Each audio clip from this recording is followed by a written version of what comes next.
चले गए। इतने अच्छे लोग इंग्लिश हाउस एकेडमी से जुड़े हैं। मैं कहता हूं अगर कोई मुझे ये ओरिएंट ताज होटल प्रॉपर्टी मुझे दे दे और कहें कि डॉक्टर रफीक साहब से दूर हो जाए, रफीक साहब मैं इस प्रॉपर्टी को ठुकरा दूंगा आपके लिए। याद रखना, अच्छे लोगों से दोस्ती करना ये बहुत बड़ी दौलत है, ऐसी बड़ी दौलत है जो आसानी से मिलेगी नहीं आपको। पैसा मिल सकता है लेकिन अच्छे लोग नहीं मिलते हैं। एक मेंटर को बनाकर रखना, अपने जिंदगी में कामयाब होना चाहते हो। एरोगेंस हमेशा नीचे रहता है आपका। जब उनका हाथ सर पर होता है, उनके गाइडेंस पर हम लोग चलते हैं। डॉक्टर साहब के पास नो नहीं है किताब में, नो टुमारो ये चीजें है ही नहीं। एक दफा मुझे फोन किए, यहाँ आइए एक इनाग्रेशन है जबरदस्त। डॉक्टर साहब का जबरदस्त जो है कम से कम हम लोग के 1000 गुना हम लगाकर बोलते हैं ना जबरदस्त, उनका नॉर्मल जबरदस्त भी वैसा होता है, यानी आदमी में वो मोटिवेशन आता है। बोले यहाँ एक जबरदस्त इनाग्रेशन है, फौरी आइए। मैंने कहा कि सर 35 किलोमीटर दूर हूँ आपसे मैं।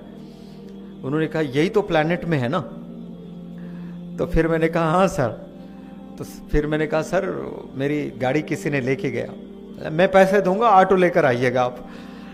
अब बहाना बना नहीं सकता था, गाड़ी थी, गाड़ी लेकर गया। तो फिर मैंने पूछा डॉक्टर साहब कहाँ पर है इनाग्रेशन? बोले यहीं पर है। यहाँ तो कुछ नहीं है ना सर। तो ऐनक की दुकान होती ना, स्पेक्टिकल्स, कई सारे लोग चश्मा पहने हुए हैं यहाँ पर। एक शौहर एक बीवी, दो ही है शॉप में, एक शादीशुदा जोड़ा, छोटा, बस मैं समझता हूँ कि इतनी ही शॉप थी, बस 3 फुट की शायद। शौहर बीवी खोले और इनाग्रेशन में, सर मेहमान कहाँ है? आप ही मेहमान, गेस्ट आप ही हो, बोल रहे डॉक्टर साहब। फिर बोले देखो बड़े बड़े इनाग्रल फंक्शंस में कोई भी जाता, ये गरीब जब बुलाते हैं तो कोई नहीं आते हैं, तो कम से कम हम आ जाए तो वो लोग खुश हो जाते हैं। तो एक पर्सनैलिटी, एक बंदे को भी रेस्पेक्ट करना, वो गरीब हो, वो मैंने मेरे उस्ताद डॉक्टर रफीक साहब से सीखा है। शायद मैं पर्सनैलिटी डेवलपमेंट ट्रेनर नहीं बनता अगर मेरे साथ डॉक्टर रफीक साहब ना होते। मैं आईपीएस ऑफिसर्स को पढ़ा रहा था, एमएनसीज में मेरे प्रोजेक्ट हो रहे थे, तब डॉक्टर रफीक साहब मेरे जिंदगी में आए। बोले उम्मत को कौन पढ़ाएगा, हमारी कम्युनिटी को कौन पढ़ाएगा? आप तो बहुत अच्छा कर लेंगे, आपके वालिद का इंतकाल हो गया, अकाउंट में कुछ चाहते हैं उनके? मैंने कहा कि सर उनके लिए तो जान हाजिर है। मैं तो सोच भी नहीं सकता था कि मेरे वालिद के बिना इस रूह ज़मीं पे मैं कभी सांस भी ले सकता था, इतना अटैचमेंट। उन्होंने दुखती रग पे हाथ रखा और कहा कि वालिद साहब के अकाउंट में कुछ चाहते हो तो गरीब बच्चों को पढ़ाइए, ऐसे बच्चों को पढ़ाइए जिन्हें अपॉर्चुनिटीज़ नहीं है। बदरुद्दीन अजमल साहब के पास में मैं एक वर्कशॉप करने गया था आसाम में, और रात में थक के जो है हम लोग सो गए थे सब लोग, और मुझे अचानक नींद हुशार हुई टॉयलेट जाने के लिए। तो एक कमरे के बाद दूसरा कमरे में डॉक्टर रफीक साहब थे, तो उनके कमरे से पार होकर मुझे टॉयलेट को जाना था। मैं जब गया अंधेरा था, तो ये आसाम के बच्चों के लिए तहज्जुद में रो रहे थे। कोई है जिन्हें जानते नहीं, उनके लिए आंसू। रात में 2 बजे तहज्जुद की नमाज में अकेले।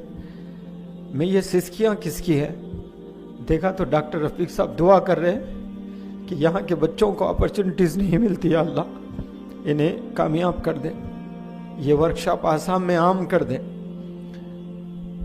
ये इनको हैदराबाद में ये पैंट शर्ट में वली है करके बोलते हैं।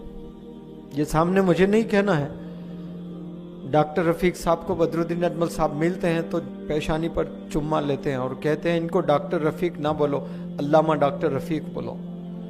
इतना उम्मत का दर्द मेरे हयात में मैंने किसी पर्सनालिटी में नहीं देखा। देखा तो अपने अपने इदारों के लिए देखा, सबको अपने दुकानों के लिए देखा, अपने ऑर्गेनाइजेशंस के लिए देखा। ये वाहिद पूरे इंडिया में एक पर्सनालिटी को देखा मैंने जो सबके एनजीओस को प्रमोट करने में लगते हैं, इतना इदारे को दिल से चाहना। आज हमारी उम्मत में ये चीज नहीं है। सिर्फ अपने ही मदरसे को अच्छा मदरसा बोलते हैं, अपने ही स्कूल को अच्छा स्कूल बोलते हैं, उसको ही प्रमोट करने चलते हैं। मैं अल्लाह से शुक्रिया अदा करता हूँ कि इतना ज़बरदस्त उस्ताद मेरे ज़िंदगी में मुझे अता फरमाया अल्लाह सुब्हान तआला ने। I take this opportunity to thank you sir. ये आप ही की दुआएं हैं, ये आप ही की मोहब्बत है जो ये प्रोग्राम बिना कोई प्रॉब्लम्स के अल्हम्दुलिल्लाह यहाँ तक हुआ है।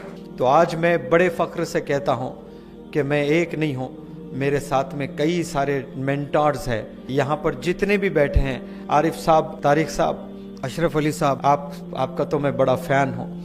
आपसे तो मिलने का भी बहुत शौक़ था मुझे। हिमालयन किताबों को देखकर इतना खुश होता था कि ये हमारे मुसलमान लोग भी, मैकडॉनल्ड्स से मैं सोचता था, मैकडॉनल्ड्स तो सब चलाते हैं लेकिन कितना बड़ा ब्रांड ये हिमालय बुक स्टोर चलाते हैं। कभी कभार जाकर किताब ग्रामर की देखकर पैसे नहीं होते थे सर, कुछ इडियम्स देख लेके आ जाता था मैं। आपके शॉप में भी आके कई दफ़ा ऐसा किया था मैं।